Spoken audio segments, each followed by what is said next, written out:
Vamos a comenzar el seminario del día de hoy. Hoy me toca presentar aquí a nuestro expositor, nuestro compañero de acción, el doctor Manuel Peña Cruz. Me complace hacerlo. El doctor Peña Cruz obtuvo la licenciatura en física en la Universidad Autónoma de Baja California en el 2010. Él obtuvo el grado de maestría en 2012 y el de doctorado en 2015, ambos con mención honorífica. Estuvo a cargo por parte del Instituto de Energías Renovables de la Universidad Nacional Autónoma de México. Apoyó muy de cerca el diseño y operación del campo experimental de Torre Central, que le llaman CETOP, en el marco del proyecto Laboratorio Nacional de Sistemas de Concentración Solar y Química Solar, LASIX. El cual fue impulsado por CONACYT, aquí en México. Él ha trabajado para el Centro Nacional de Energías Renovables, CENER, en España, y también en el desarrollo de metodologías de caracterización de concentradores solares para evaluar su calidad y establecer normativas de diseño. Bien, él es miembro fundador del Grupo de Investigación en Ingeniería y Energía Solar, de aquí del Centro de Investigaciones en Óptica. Las líneas de investigación del doctor son radiación solar, diseño y simulación óptica de sistemas no formadores de imagen, metodologías de caracterización óptica térmica de sistemas de concentración solar y sistemas de aprovechamiento solar para la producción de calor industrial y electricidad. Él es investigador de aquí del centro desde el año del 2015, como investigador de cátedras CONACYT. Bien, pues le vamos a dar la palabra al doctor que está aquí presente.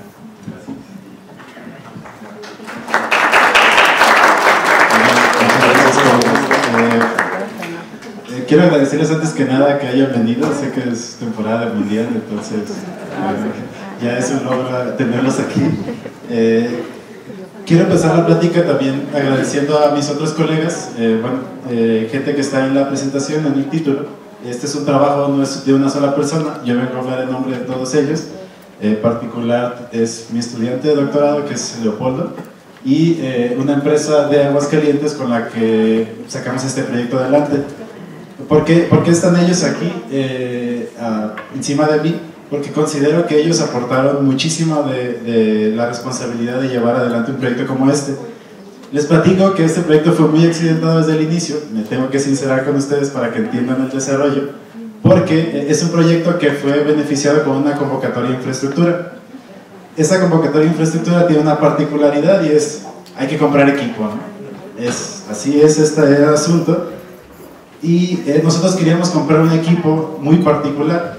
Resulta que en mi ignorancia ese equipo no existía, ¿no? Yo lo quería, sé que otra gente lo tenía, pero resulta que nadie lo fabricaba de manera comercial, entre comillas, ¿no? Y entonces, pues este es el reto que yo les presento aquí, por eso la titulé Un reto en la óptica.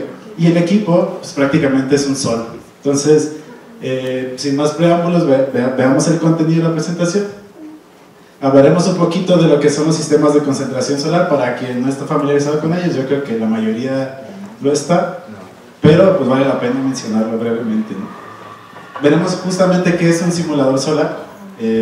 Esta parte es crítica porque puede haber, un simulador solar son muchas cosas, y veremos aquí qué queremos, ¿no? Qué queremos que sea nuestro simulador solar, y pues algo de información técnica, o al menos mucho de información técnica, y algunos retos que se presentaron en este equipo y qué oportunidades nos dan, nos brinda para, no solo para mí. Este es un equipo que les adelanto está abierto a toda la comunidad, y pues bueno, si les interesa, con toda confianza pueden hacer uso de él. Entonces, un sistema de concentración solar no es otra cosa, así sencillito como lo podemos mencionar, son espejos, lupas, láminas de aluminio reflejante, cualquier cosa que nos permita focalizar la radiación solar en un punto.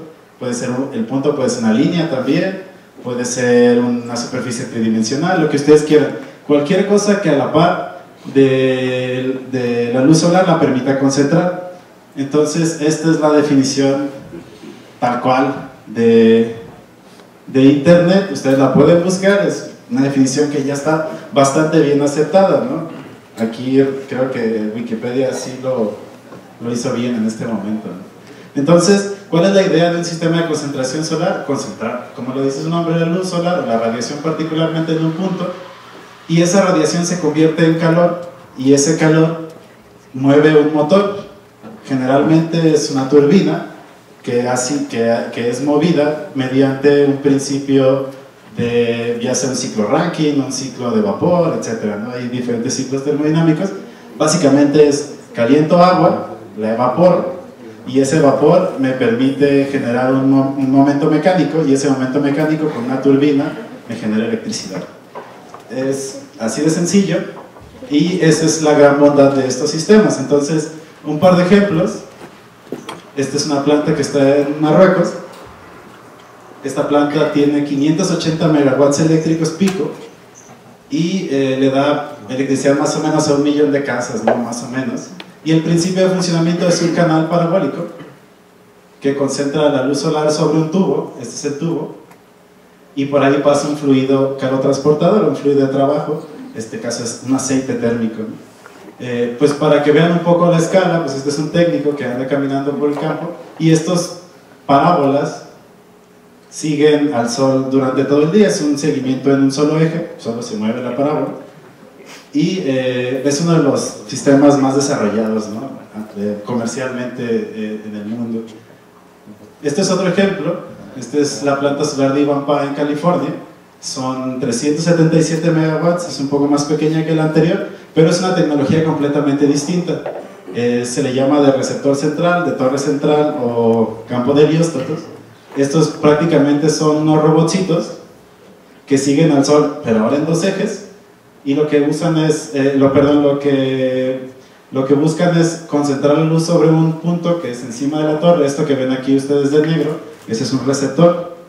Esa palabra es clave a lo largo de la presentación. Este receptor tiene una serie de tubería que sube a lo largo de la torre y baja, y extrae el calor de nuestro sistema, ¿no? Esto es muy interesante. Es una tecnología mucho más nueva que la del canal parabólico, pero con un montón más de retos, ¿no? Desde el punto de vista óptico, mecánico y obviamente eléctrico, ¿no? Controlar, aquí son 3 torres. Controlar cada uno de estos elementos en un lazo cerrado para que todos apunten al sol, pues es todo un hito, ¿no? Entonces es bastante impresionante esta planta. Entonces, básicamente esa es nuestra introducción. ¿Hay alguna duda? No me gustaría aburrirlos o que se durmieran. Si hay alguna duda a lo largo de la presentación, pues levanten la mano y lo platicamos, ¿no? Y no tengan ningún inconveniente. Pero es bastante sencillo, ¿no? ¿O no? Sí, ¿no? Está fácil. Entonces, ahora, ya que les presenté qué es un sistema de concentración solar, pues veamos qué es un simulador solar, ¿no? Entonces, un simulador solar pues puede ser cualquiera de estas 3 cosas. Un simulador solar básicamente es un sol artificial, proporciona radiación, esa es la parte clave, que se aproxima a la luz, a la radiación solar natural. El propósito pues básicamente es tener un sistema controlado para hacer pruebas en laboratorio, como si yo estuviera en el exterior. El gran reto es las condiciones que tengo en el exterior, cómo las llevo a un espacio confinado y hago pruebas ahí, ¿no? De manera mucho más controlada. Entonces, pues un simulador solar es esto. Sí, pero no es el que queremos, ¿no? Seguro este lo conocen ustedes. Aquí creo que hay un par, no sé, creo que hay 2 o 3, ¿no? Este es un simulador solar para celdas fotovoltaicas principalmente, para elementos fotosensibles, etc. Algunos de ustedes seguro han trabajado con este. Este es otro simulador solar mucho más grande para arreglos fotovoltaicos, ya módulos completos, pero tampoco es el que queremos. Yo no quería ninguno de esos 2, esos sí sé que los venden de manera comercial. Yo quería ese tercero que está aquí. Bueno, a mí me parece bastante bonito, no sé ustedes, pero yo quería este. Y este es un simulador solar de alto flujo radiativo, justamente. La única diferencia con los 2 anteriores es que aquí yo veo a alguien que mete una mano, ¿no? No le pasa nada prácticamente. Acá probablemente se broncee, no será mucho más problema. Pero si alguien está en este foco de aquí, probablemente no sobreviva, ¿no?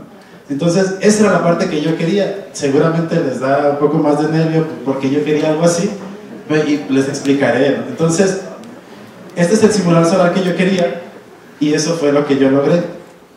Bueno, no lo que yo logré, lo que nuestro equipo logró, ¿no?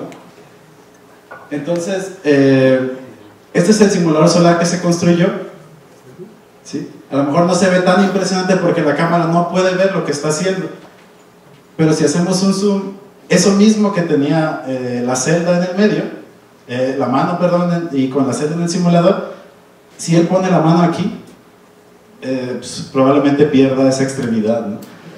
Este simulador solar se construyó, existe.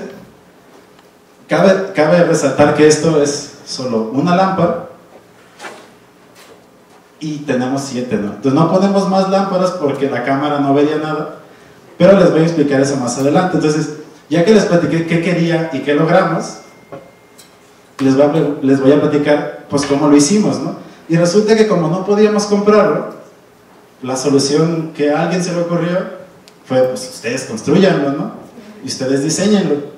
Y ese es el gran reto de esto, porque tendríamos que diseñar un equipo que cumplía con ciertas especificaciones y que además, pues no había mucha literatura. Hay solo, dentro de lo que yo sé, hay solo 7 en el mundo con estas características, bueno, más o menos, más potentes o menos potentes, pero realmente tampoco hay tantísima literatura en donde yo me pudiera basar, y la realidad es que no hay muchas empresas en México que tengan la habilidad y la capacidad técnica para construir algo así. A lo mejor suena muy aventurado, pero van a ver a lo largo de la presentación a qué nos enfrentamos en cada momento. Entonces, para definir inicialmente un simulador solar tengo que hablar de qué es un sol, o en términos más precisos, qué es el sol y qué es un sol. Son dos cosas distintas.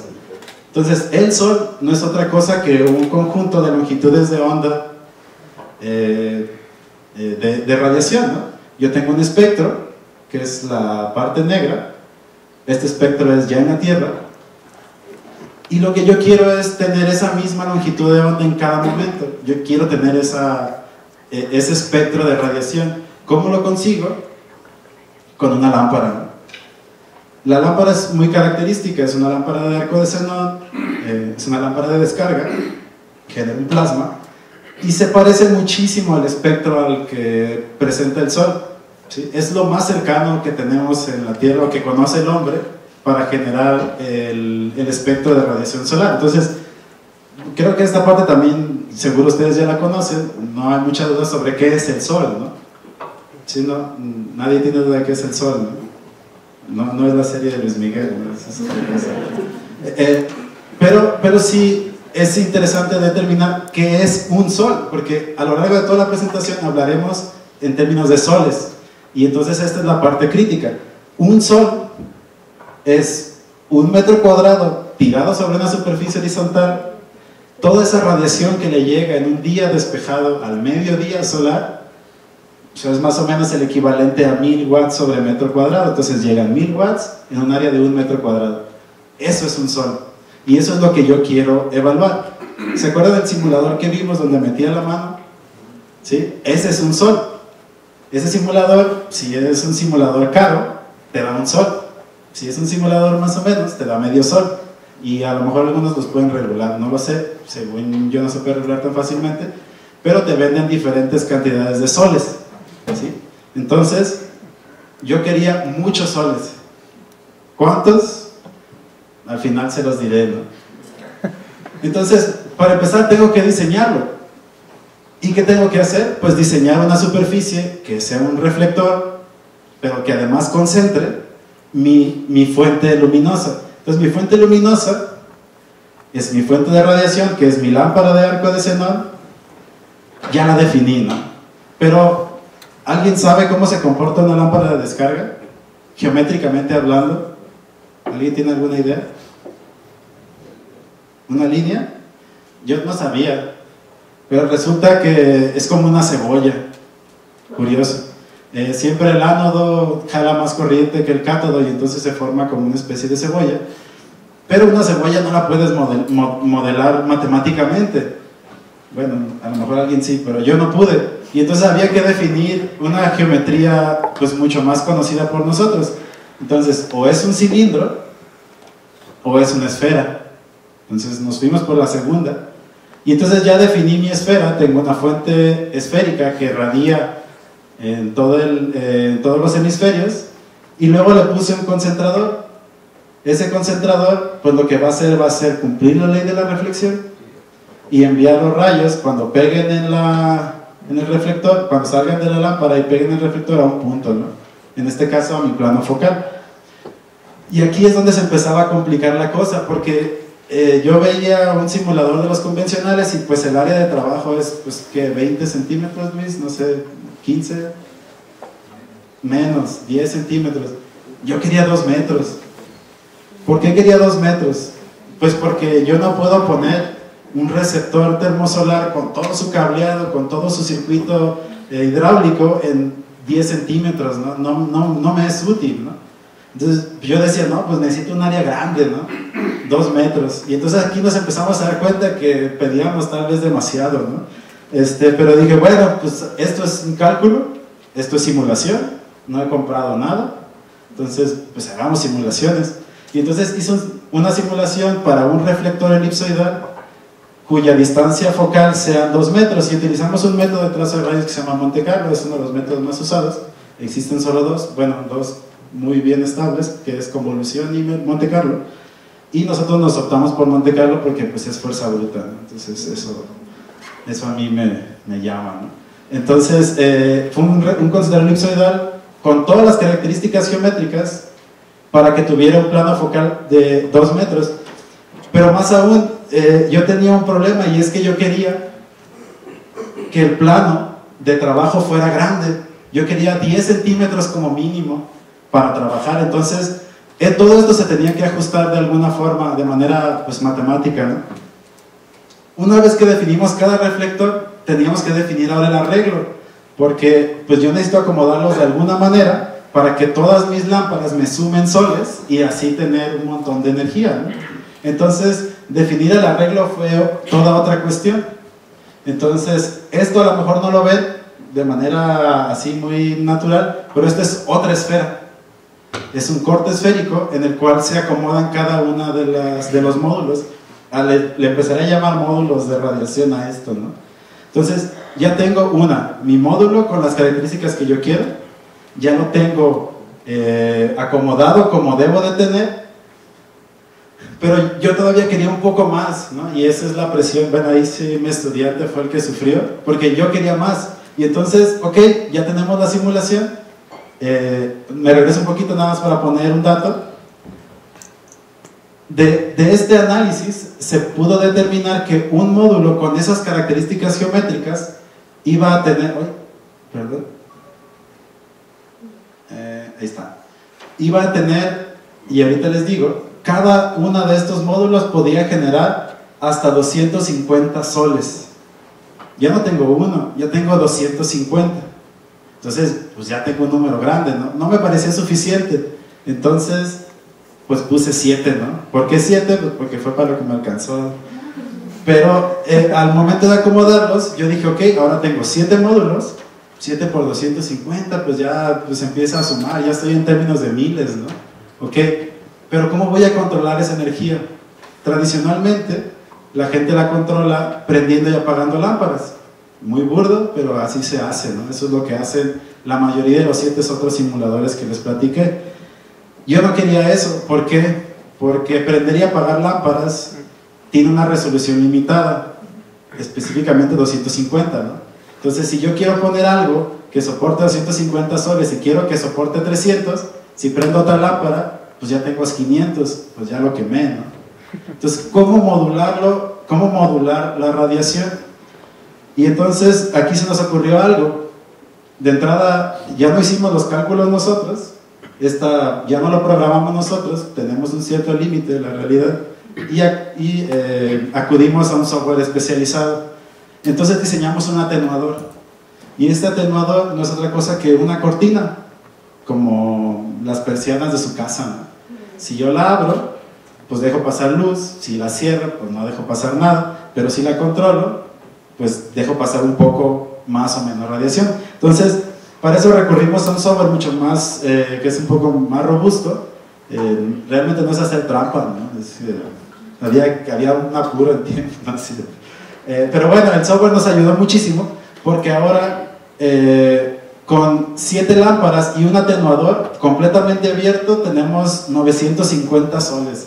Ya casi llegamos a los 1000, ¿no? Entonces, ahora imagínense ese simulador que tienen ustedes en su laboratorio que les da un sol multiplicado por 1000, ¿no? Entonces, esa es la cantidad de energía que estábamos teniendo, o que al menos en simulación, que estábamos teniendo sobre un spot de 10 centímetros, sobre un foco de 10 centímetros.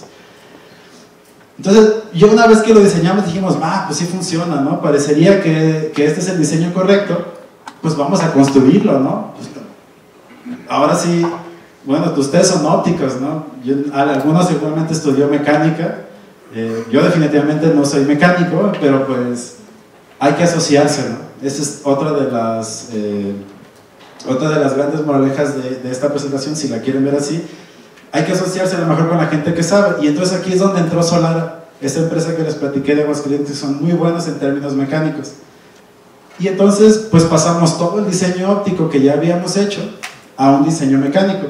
Entonces ya tenemos las cotas de los reflectores, tenemos los arreglos, y quedaba algo más o menos como esto, ¿no? Es más o menos el diseño mecánico que quedó. Pero luego nos topamos con un problemón. ¿Quién hace reflectores en México? Nadie, ¿no? Nadie. Y entonces, pues recurrimos a nosotros colegas que trabajan casi por el mismo precio que nosotros, nos fuimos a China, y en China encontramos una empresa que hace reflectores a la medida. Ustedes le dicen cómo lo quieren, ellos lo maquilan y te lo entregan, ¿no? Entonces nos fuimos a China, y en China conseguimos estos. Tienen exactamente las mismas dimensiones, o eso creemos, y tienen muy buen acabado, ¿no? Pero nos fuimos aún más allá. En China conseguimos las fuentes. No hay fuentes, cada una de estas lámparas consume 30 amperes. No hay fuentes de 30 amperes en México, pero hay fuentes de 10 amperes en China. Pues compramos 3 y las pusimos en paralelo, pero cada uno de los módulos ocupaba sus 3 fuentes, ¿no? Entonces, bueno, pues nos trajimos el boche de cosas de China y terminamos con esto. Los reflectores y las fuentes son chinos, es cierto, pero todo lo demás se maquinó en México. Entonces, esta superficie, que es una esfera, está llena de perfiles, tanto de aluminio, PTRs, aceros, con acabados que son complicados de conseguir, pero la empresa tenía mucha experiencia. Entonces, nos ayudó mucho su expertise para definir qué materiales iban a soportar dentro del peso de cada una de estas cosas y cómo íbamos a hacer la conexión eléctrica entre las fuentes y mis lámparas. Son lámparas de descarga, imagínense, 30 amperes, 24 volts, es un trancazo de corriente, ¿no? Entonces es un buen experimento habernos asociado con una empresa como Solara, ¿no? Entonces lo construimos, ¿no? Así quedó el sistema de control. Es una SCADA hecho en LabVIEW, prácticamente sencillo. Prendo, apago lámparas, prendo, apago todas, abro o cierro cortina, y bueno, este caso es para un ventilador para refrigerar el sistema, ¿no? Estas lámparas llegan a tener muy alta temperatura, ¿no? Entonces este es el control que quedó. Pero venía la parte crítica, ¿no? Aquí ahora sí dijimos, pues si eso que compramos en China será bueno o no, ¿no? Entonces de entrada pues había que hacer una evaluación geométrica del concentrador. Yo les creo, los chinos son buenos si pagas, pero había que asegurarse. Entonces usamos distintas técnicas para caracterizar este tema, ¿no? Una de ellas es fotogrametría. Fotogrametría es una técnica óptica, te permite generar puntos en el espacio. Cuando han visto las películas que tienen los monitos bolitas, ¿no? Los actores, y eso genera una animación, es exactamente lo mismo, pero esto es estático. Entonces recurrimos a una técnica que se llama fotogrametría y sacamos realmente la geometría real, del reflector este que construimos. Pues resulta que tiene una muy buena aproximación con el modelo teórico, ¿no? O sea, estamos en una desviación del orden de 2.002 metros, ¿no? Estamos hablando de milímetros a lo mejor, o décimas de milímetros, ¿no? Entre la superficie real contra el modelo teórico, ¿no? Y luego había que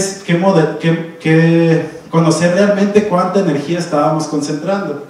Eso es muy complicado. ¿Por qué? Porque si yo tengo 1000 soles de concentración, pues yo les invito hay que apostar qué materiales pueden soportar 1000 soles de concentración. Entonces, si un material no lo puede soportar, no lo puede medir, ¿no?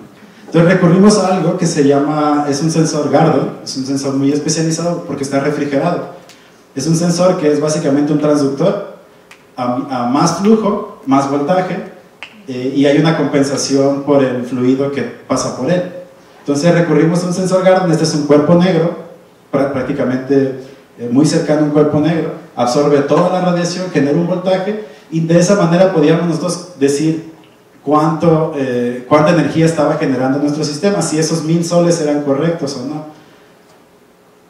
Pero además, este sensor Gardel tiene una resolución puntual, me dice en un punto del espectro de mi foco cuánta energía estoy generando, pero eso no me ayuda a determinar todo mi spot. Entonces recurrimos a otra técnica que es visión, para decir, ok, a partir del valor de un punto, ¿cómo mapeo todo mi flujo? Entonces, a partir de una imagen, ustedes pueden conocer cuál es la distribución de energía del sistema, ¿no? Entonces, otra técnica, visión, ¿no? Y luego, por último, queríamos saber a qué temperatura alcanzaba el módulo, ¿no? Un módulo, por lo menos. Entonces, pusimos varios materiales, ninguno soportó, hasta que pusimos una placa de acero al carbón y una cámara termográfica, porque a los termopares les pasaba esto, ¿no? Entonces, bueno, una placa de acero al carbón pues sí se calienta mucho, y usamos una cámara termográfica. Entonces, con un módulo prendido, solo uno, alcanzamos 753 kelvins, ¿no? Entonces, esos eran ya los números que a mí me interesaban, ¿no? Ya estábamos en buen camino. Pero había un tema también crítico, ¿no? ¿Quién iba a hacer estos experimentos? ¿Por qué? Pues porque aquí hay un proyecto muy interesante de radiación UV, y esto es en el exterior. Entonces hay una cierta dosis, ¿no? Por ahí hablaban de 10, 15 minutos, pero este es un sistema que produce 1000 soles. Entonces, pues hay 1000 veces más la radiación UV que hay allá afuera, ¿no? Entonces, es un tema crítico la seguridad. Y entonces hicimos una campaña para evaluar, dependiendo de dónde yo me paraba, cuánta dosis de radiación solar había, perdón, cuánta dosis de radiación UV podía tener. Y entonces nos fuimos a la norma, y la norma pues tenía unos ciertos parámetros. Claro, de entrada ya sabíamos que esto era peligroso, entonces nadie hace experimentos mientras el simulador solo está prendido. Pero aún así que queríamos medirlo, y resulta que pues cerca del foco, para un módulo en 2 segundos está sobrepasando los límites permitidos por la norma, ¿no? Entonces es un tema esto, el tema de seguridad. Trabajar con simuladores es complicado, y sí hay que crear protocolos, pero es interesante saberlo, ¿no? Entonces también lo caracterizamos V, y después de caracterizarlo, pues ya teníamos realmente cuánto podía generar, qué capacidades tiene, principalmente ya con números, y qué aplicaciones se le pueden dar, ¿no? Entonces, si se fijan, el simulador con el atenuador, con una sola lámpara yo puedo reducir más o menos de 163 soles, con un solo módulo, estamos hablando siempre de un solo módulo, como a 23 soles, ¿no? Entonces, pues a lo mejor ustedes ya tienen un material que es fotosensible, que puede soportar grandes cantidades de energía, pero a lo mejor no puede soportar 163, a lo mejor puede soportar 23, o a lo mejor tiene uno de ustedes que puede soportar 1000, y si tienen 1000, pues prendemos todas las lámparas, ¿no? ¿Cuál es el problema?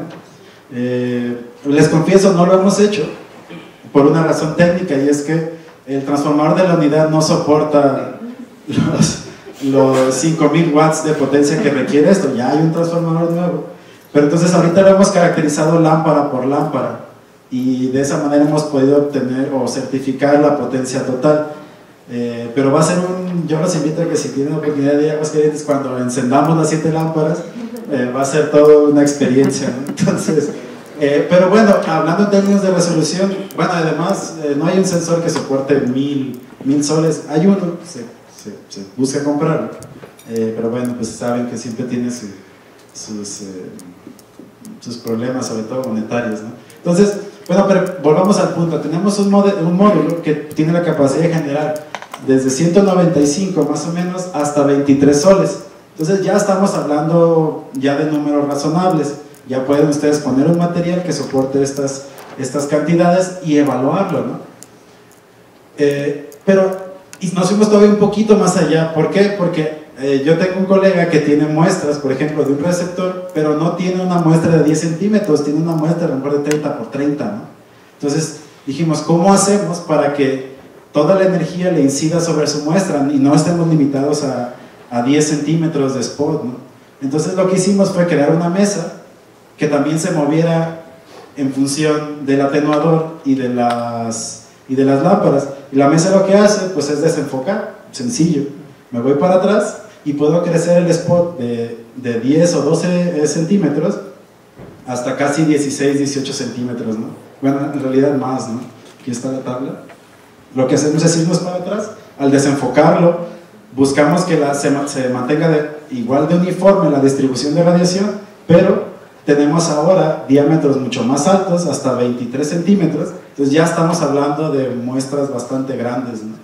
Y tenemos también pues flujos modulados, ¿no? Entonces es una cuestión de qué tanto abro el atenuador, qué tanto muevo la mesa, pero eso ustedes prácticamente los usuarios lo dictan, ¿no? Yo no soy experto en materiales fotosensibles, no hago celdas, pero si alguien hace una celda y me dice mi celda soporta 30 soles, se va al simulador, se busca una configuración y tendrá sus 30 soles por un periodo indeterminado de tiempo, de que la lámpara se queme, ¿no? Entonces esa parte fue crítica. Realmente el proyecto fue complejo porque todavía quedan un montón de áreas de oportunidad. No es un simulador perfecto. De entrada, el atenuador no es el correcto. Nosotros hicimos, después de haberlo fabricado, y eso, bueno, en realidad esto ya lo sabíamos, pero fabricar esto es muy muy complicado. Este es un atenuador de 3 persianas, pero fíjense la parte crítica, el atenuador de 3 persianas ya no deja pasar 1000 soles, deja pasar 1400, y este es un estudio principalmente óptico, ¿no? Seguimos haciendo trazo de rayos. Entonces, pues la realidad es que el atenuador, la versión 1 que le llamamos, pues no es el mejorcito, ¿no? Pero nos fuimos aún más allá y el mismo atenuador, lo único que hicimos fue separar las persianas, hacerlas más grandes cada una de las persianas y sumamos 100 soles más. Cada 100 soles es un logro, ¿no? Pero la complejidad técnica aumenta porque tener láminas más grandes, pues el modelo teórico no puede simular deformación de la misma lámina, ¿no? Entonces la lámina tiene que ser lo suficientemente delgada para dejar pasar toda la radiación cuando está abierta completamente, pero no puede ser lo suficientemente delgada para que se deforme, ¿no? Porque pues me generaría una ondulación en el atenuador. Entonces este tema es crítico. ¿Cómo pongo mi atenuador? Entonces ahorita estamos en eso, estamos buscando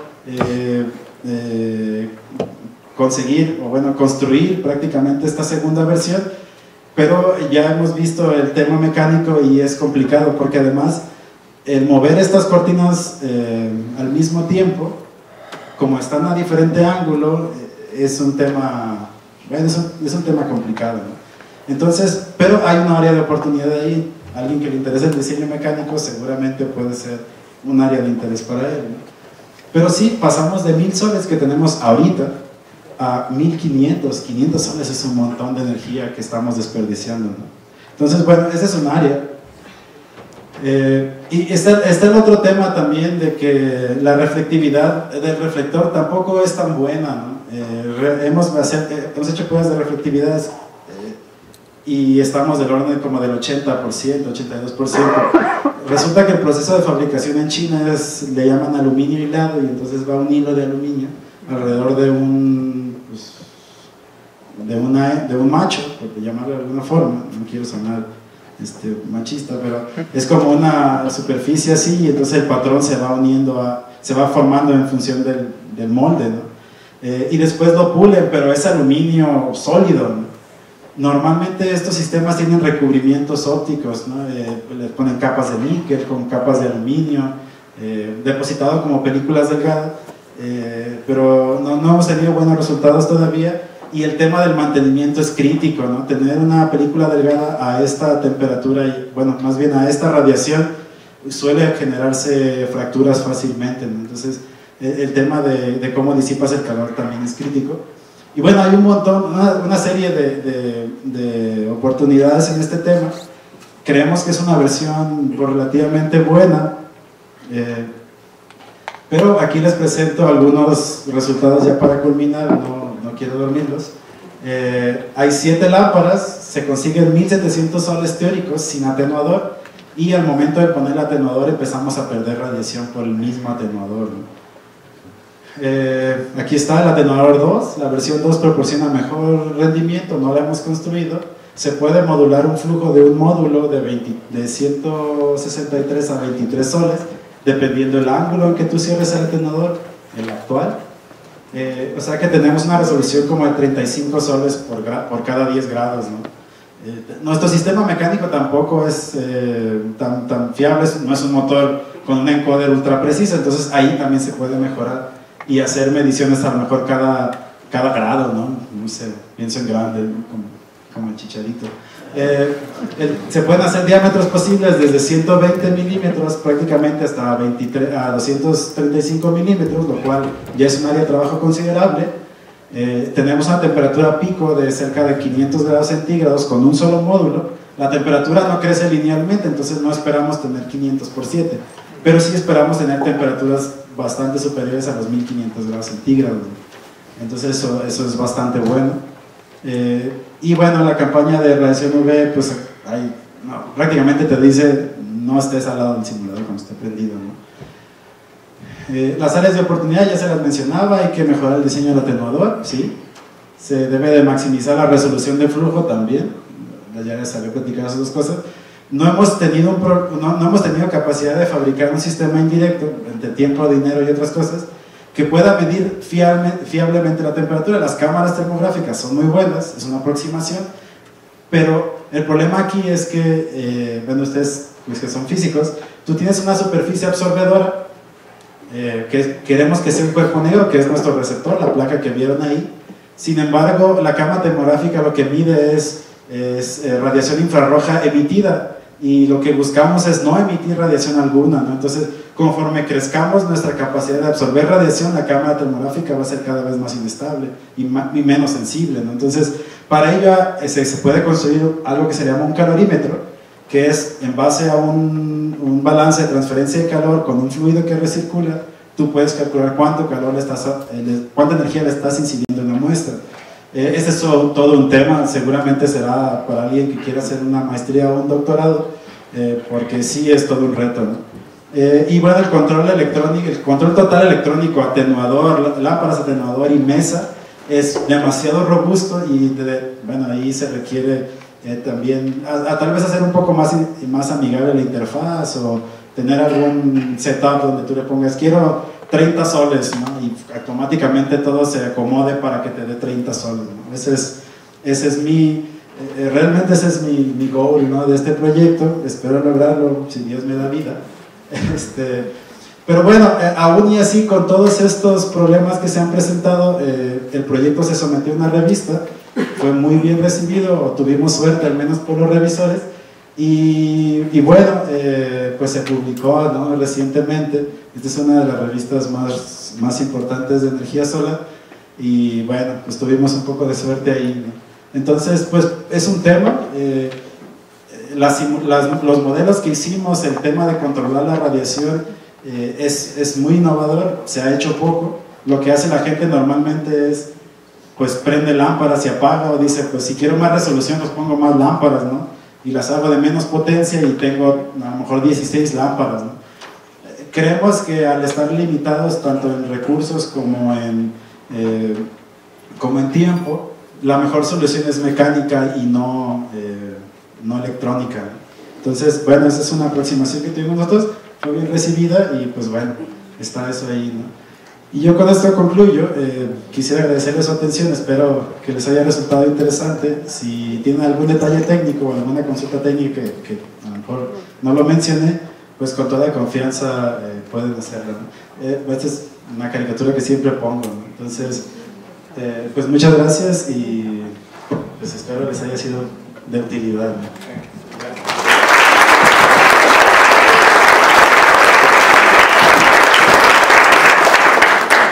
Pasamos a las preguntas, primeramente con Julio. Nada más a ver si, como referencia, el límite de concentración solar termodinámicamente, ¿cuál es? ¿Perdón? El límite de concentración solar por número de soles, ¿cuál es? Pues prácticamente no hay límite, ¿no? No, si hay un límite termodinámico. Ah, termodinámico. ¿Pero te refieres para la muestra? Sí, los concentradores solares tienen un límite de concentración solar. Sí, claro. En función de eso te iba a preguntar, okay. ¿Por qué quieres tantos soles? No entiendo. ¿Cuál es el objeto de que el laboratorio tenga ese tipo de...? Bueno, de entrada debe ser un tema de... no es un tema de a ver quién tiene más soles o no. Es un tema de las capacidades de los materiales. Este es un simulador, así como se los platiqué, pegándole a un simulador medio, bajo, dentro de los simuladores que hay en el mundo. Hay simuladores de hasta 8000 soles, ¿no? ¿Por qué? Y sí es muy importante tu pregunta.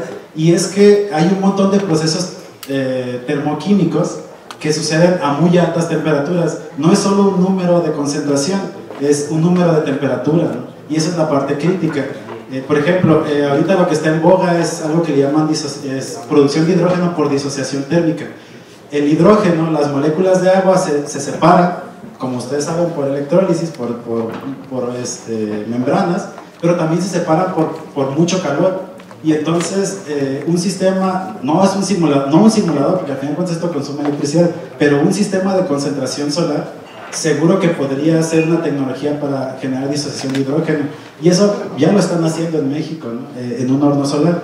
Entonces, esto es un simulador de poca potencia en función de las centrales que yo te presenté.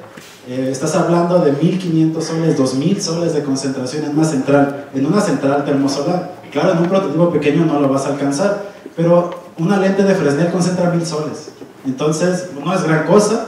Claro que el problema es que si yo quiero hacer una prueba con una lente de Fresnel aquí afuera, hoy no lo voy a lograr. Pero en el simulador sí puedo hacerlo, ¿no?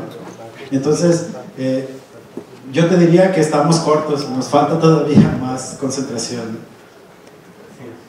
Mi pregunta va en la misma dirección de la de Julio, porque escuchó un ¿para qué se hace esto, no? Y ¿ustedes tienen algo ya en mente utilizarlo para algún tipo de estudio? Sí, nosotros, bueno, una de las áreas que yo trabajo, como les mencioné al principio, es el tema de absorbedores solares, el tema de eficiencia en estos sistemas. Un absorbedor solar prácticamente es una película selectiva que absorbe ciertas longitudes de onda, y esas superficies selectivas están inmersas en un estrés enorme. ¿Por qué? Porque están al vacío, pero de repente el tubo pierde vacío, ¿no? Y entonces ahora es a lo mejor un depósito de N materiales que ahora está reaccionando con el oxígeno y con energía concentrada extremadamente alta, ¿no? Entonces, para mí este sistema está diseñado exclusivamente para un banco de pruebas de receptores termosolares. Esa es mi área de interés, pero recientemente hicimos un estudio muy padre. Les confieso, yo no sé nada de química, pero resulta que hay un colega que hace nanotubos de dióxido de titanio, y esto los mete como a una mufla que requiere temperaturas muy altas por un tiempo muy prolongado. Pues lo metimos al simulador con una cantidad considerable de soles, y resulta que pues los nanotubos se organizaron de la forma que debían organizarse, ¿no? Entonces, en un tiempo mucho menor y con una menor cantidad de energía que la que el horno requería, ¿no? Porque, y si es un tema a lo mejor conceptual, el horno está incidiéndole a la muestra radiación infrarroja, o sea, es un horno que calienta, y aquí estás incidiendo todo un espectro de energía, todo un espectro de radiación, perdón. Entonces a la muestra parece que le vino bien, ¿no? Se redujo el tiempo, inclusive hasta hicimos un análisis en términos eléctricos, ¿no? El horno también es de 30 amperes y el módulo es de 30 amperes, ¿no? Entonces, inclusive pues ahorramos un poco de luz en ese pequeño experimento. las posibilidades son las que ustedes digan, ¿no? Yo tengo una idea muy clara porque es mi línea de investigación, porque a mí me interesa, pero hay un montón de gente que lo usa para, por ejemplo, reacciones termoquímicas, ¿no? O algo que recientemente vi, la NASA prueba en simuladores solares de mucha más capacidad los materiales que llevan los transbordadores en el estómago cuando reingresan, ¿no? Estas placas que utilizan para evitar fricción. Y es que pues son temperaturas muy altas, ¿no? Difícilmente se puede alcanzar, claro, con un horno, pero difícilmente es el mismo proceso que las hace llegar a esa temperatura, y esa es la parte crítica. Y claro, si me dices, ¿por qué quieres tener 2000 grados centígrados en un simulador si hay un horno que lo logra? Pues no es la temperatura como tal, es el proceso en el que se lleva a cabo para llegar a esa temperatura, y esa es la parte crítica. Aquí en medio alguien.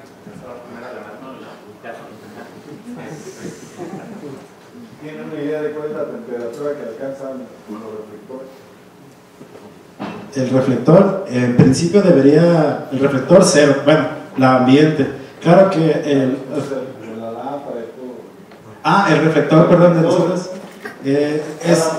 sí, realmente no sobrepasa los 40 grados centígrados porque cada uno de los módulos tiene, había un botoncito ahí que decía blower, y tiene una corriente de aire bastante alta, que es la especificación de la lámpara, para que se enfríe la lámpara. Y el reflector no me preocupa, es aluminio sólido. La lámpara es la que me preocupa. Si se sobrecalienta, pues termina por estrellarse el bulbo, ¿no?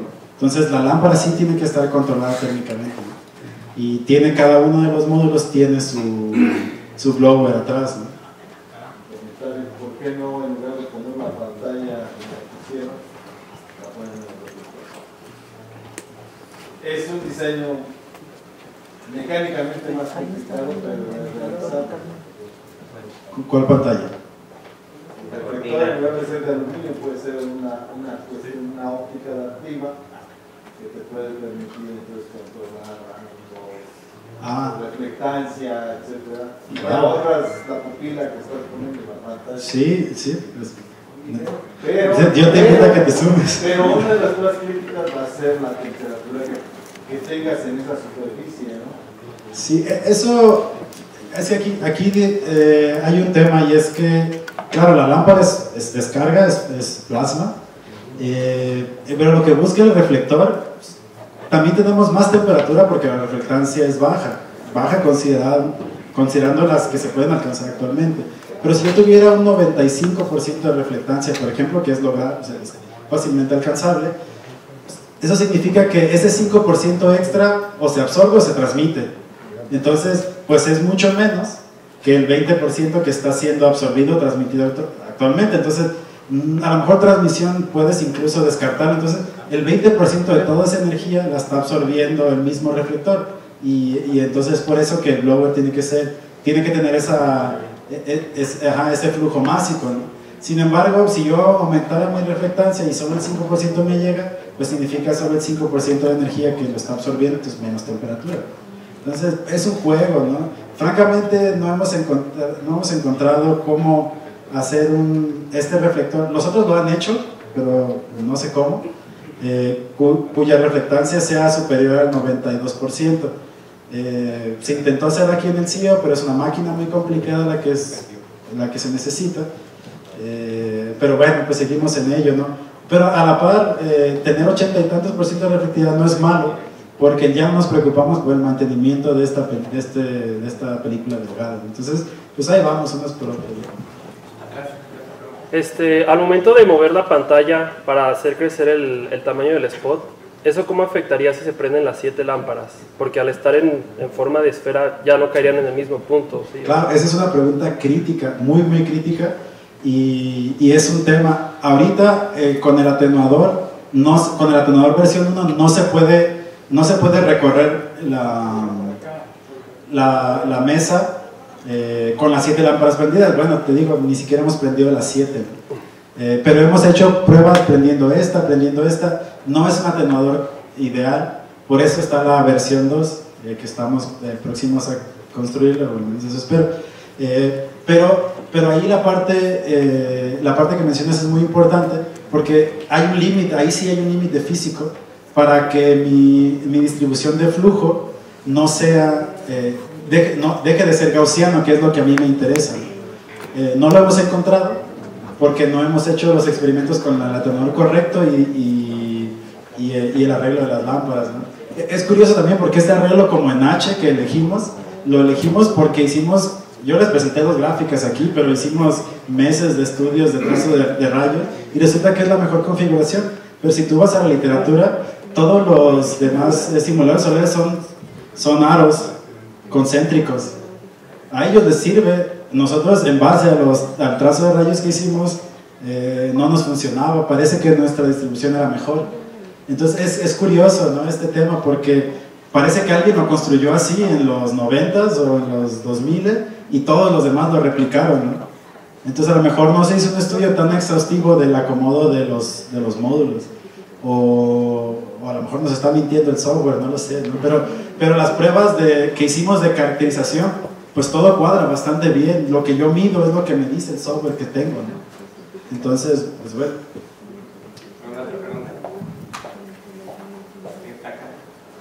Mi pregunta es acerca de la eficiencia total del sistema.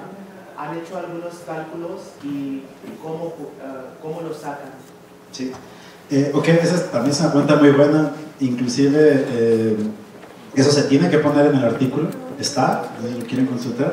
Sí, es una combinación entre la eficiencia eléctrica, es cuánta potencia tengo yo. Cada uno de estos módulos, no sé si me pasó a decirlo, cada una de las lámparas son 2500 watts potencia eléctrica, pero no transmito yo 2500 watts de potencia térmica. Entonces es un factor en el cual se involucra el concentrador, de entrada la potencia eléctrica de la lámpara, el concentrador y la energía que yo estoy recibiendo en el blanco o en mi muestra esta donde pongo el spot, ¿no? Entonces, en función de esas tres medidas se puede calcular una eficiencia de la lámpara. Para no mentirte, la eficiencia anda del orden como del 37%. Es bastante bueno, ¿no? Es bastante bueno para un sistema de este tipo, ¿no? Solo una curiosidad, si el laboratorio también tiene algún diseño especial para ese. Sí, el laboratorio que está construyéndose para este equipo específicamente está recubierto de, no es asbesto porque creo que ya no está permitido, pero es una, pues como una tabla roca especial, ¿no? Porque no es tanto el tema de radiación, pero la radiación UV pues ya no puede pasar ni la ropa, ¿no?, aunque sea altamente concentrada. Es un tema de temperatura y riesgo de incendio. Entonces, sí, todo el laboratorio tiene extractores, está recubierto de esta tabla roca para incendio y hay un acceso controlado, ¿no? Todo se controla desde un cuarto y como viste, pues es una pantalla digital. En el momento que la puerta está abierta, o bueno, así está pensado, si la puerta del simulador está abierta, el sistema no prende. Entonces, son protocolos que se tienen que seguir para un equipo de estas características. Una última pregunta. Sí. Gracias. Mencionabas que un módulo daba alrededor de 153 Kelvin. Entonces, cuando enciendas las 7 lámparas, debemos de creer que más o menos va a multiplicar ese factor por el número de módulos. Mi pregunta va hacia cuando tengas el diseño de tu difusor, ¿qué material vas a usar para que aguante esa temperatura? Bueno, no, la temperatura no es lineal. Eso no puede aumentar, no se va a mantener más o menos constante, lo que aumenta es nada más el ataque, ¿no? Bueno, hay un tema curioso porque la temperatura se alcanza en función del material. En este caso, esa temperatura es porque es una lámina de acero, es porque es acero al carbón. Pero si yo pongo, por ejemplo, una superficie blanca, seguramente que la temperatura va a ser menor. No, la temperatura no es lineal, no es lineal conforme yo aumento el flujo de energía. Esperamos más o menos como 1500 grados centígrados, más o menos. Y lo que se usa en esos sistemas son los mismos materiales que soportan menos temperatura, pero refrigerados. De esa forma tú puedes saber, en función del caudal que tú le metas, el coeficiente térmico del fluido, puedes saber cuánto calor estás extrayendo. Realmente, si tú quieres hacer una prueba de estrés térmico, vas a poner un material ahí para fundirlo. Esa es la realidad, esas pruebas existen. Lo que nosotros queremos no es eso. Yo quiero un material que si yo hago circular un fluido, en este caso a mí me interesa el aceite, hay aceites como los de los vehículos, pero con otras características, que extraen mucho calor, tienen muy buen coeficiente de absorción.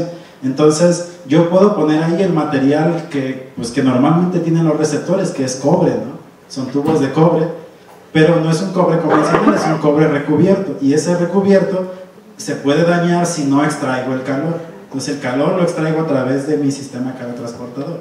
Entonces, claro, si yo pongo un material ahí y le incido y no le extraigo calor, pues lo único que creo que te puede soportar esa temperatura es el tungsteno, ¿no?